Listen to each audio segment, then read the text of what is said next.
So, wanted to talk today about realistic returns.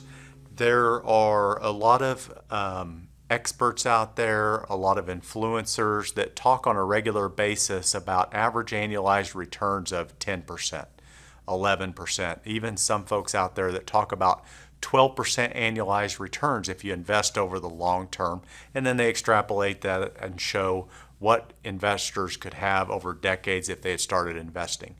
And while that is good information, it kind of sets a false expectation. Not that that's not achievable, but those type of returns are not the norm for most investors.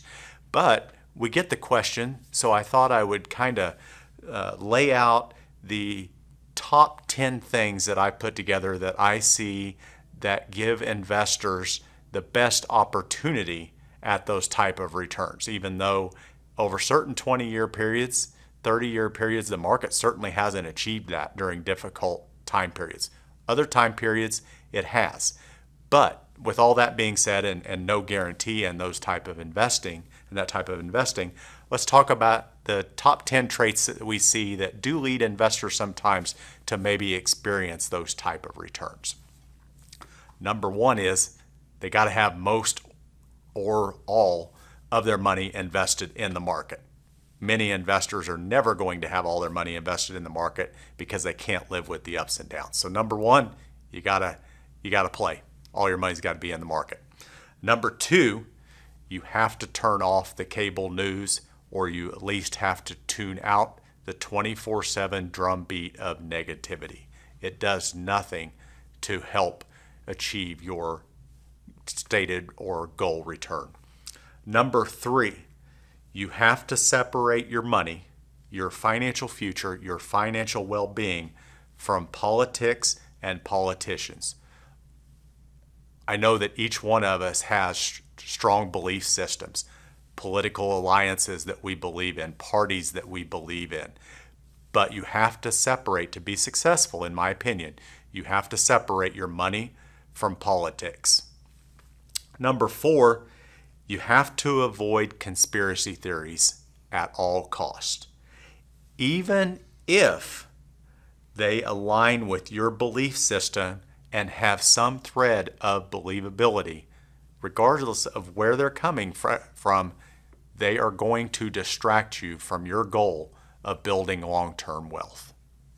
Number five, you have to get comfortable with volatility. If you want to try to achieve a higher return, you've got to live with volatility. Volatility works for you when the market's going up. Volatility can work against you for a while or when the market's going down. So you have to be comfortable and learn to live with volatility.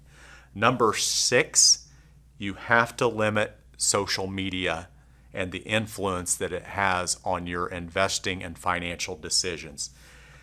Keep in mind that influencers have one job, and it is to influence you. Even more detrimental, in my experience, than influencers and social media and the impact of social media is our friends, colleagues, and strangers on social media. These days, everyone seems to be an expert.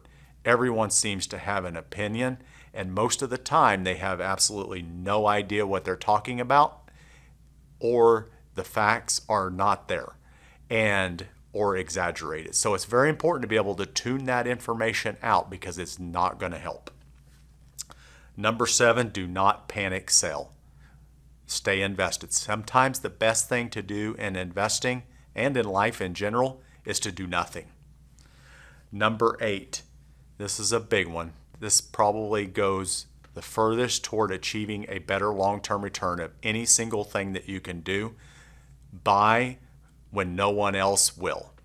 When everyone's running for the hills, buy quality companies and hold them for the long term. Number nine, live below your means. You can't acquire wealth. You can't shoot for a higher target return if you have to liquidate good investments when they're down in value because you're not living below your means. And number 10, invest periodically. Set some of your investing on autopilot. We do better as investors when we have forced savings, forced investing that we forget that we are even doing And as the market gyrates up, the market gyrates down, we're going to be buying shares of good companies. And sometimes those companies are going to be down when our monthly or quarterly or twice a month investments are going in periodically. So those are some things with no guarantee, but those are some things that we found that investors have to do and be willing to accept to be able to have a shot at some of those returns that they might be seeking.